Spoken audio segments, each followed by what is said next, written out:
So, good afternoon, good morning, and good evening from wherever you are.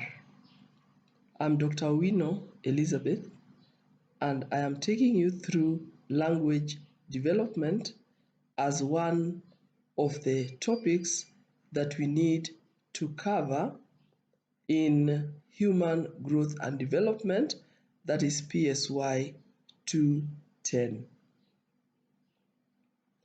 My counterpart had already tackled a few of the topics, and there is a little bit that is left that I want us to go through so that we cover the whole topic and we be ready for our exams. This, just to remind you, is one of the core courses, Human Growth and Development, that all education students have to take. So what is language development? Maybe we begin by explaining what is a language. A language is a formal system of communication. A language uses symbols, gestures, as well as rules, whether we are talking about spoken language or written language. When I beckon on you, I'm using a gesture, and most probably you understand that it means come. Again, when I show you that kind of gesture, I hope that you understand that it means go away. So whether it is written or spoken, it becomes formal over time for it to be a system of communication. Why is language important for us in human growth and development? Language development is important because language affects memory, learning, and thinking.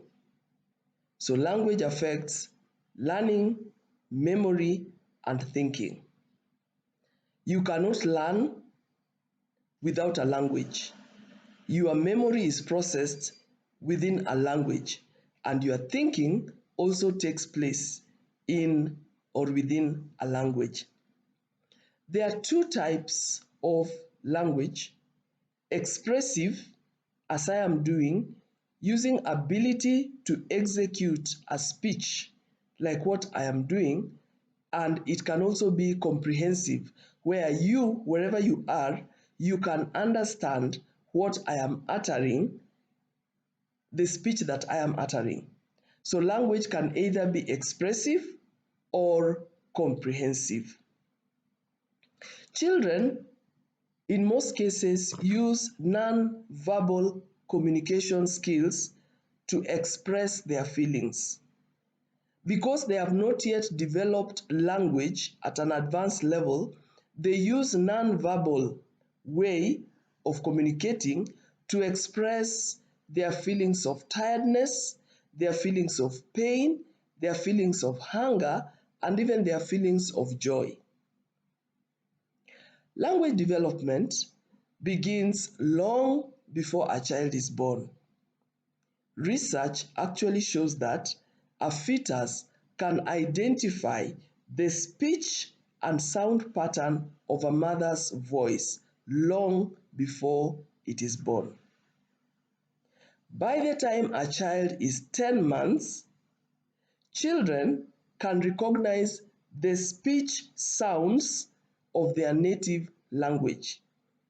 By 10 months, they can be able to tell whether that speech sound is a happy speech sound or a sad one or an anxious one.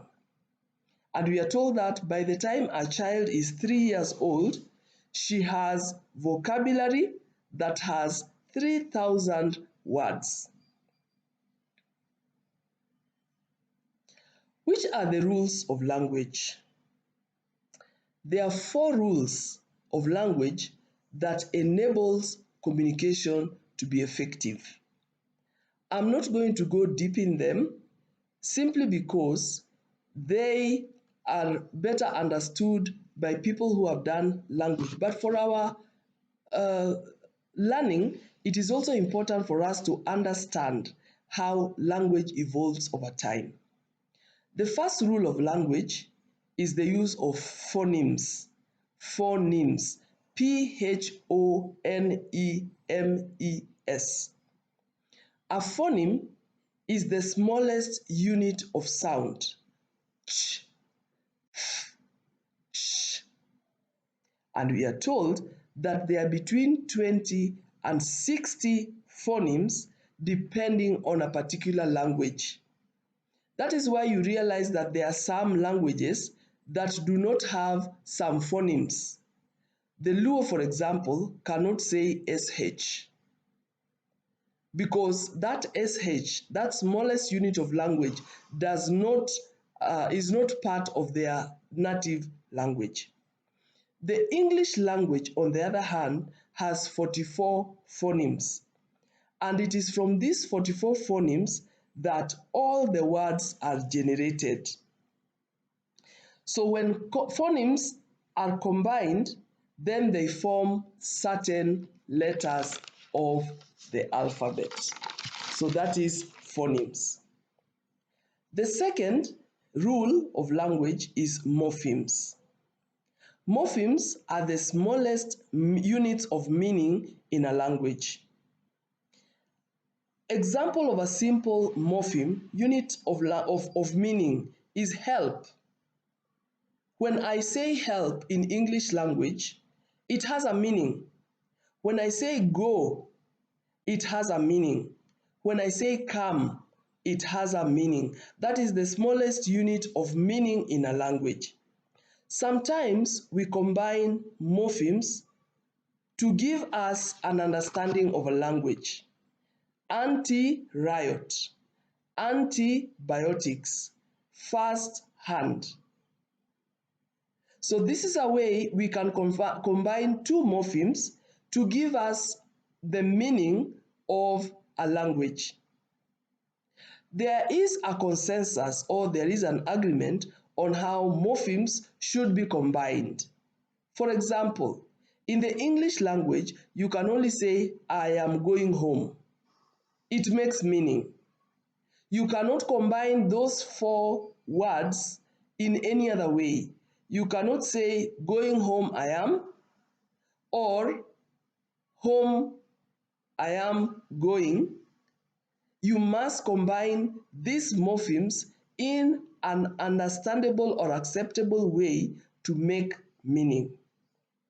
The fourth rule of communication is the use of syntax.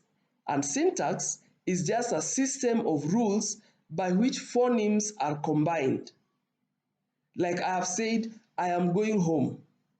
We have combined these phonemes in a meaningful way, following some rules for them to be understood. So syntax is used to form phrases and also combine sentences.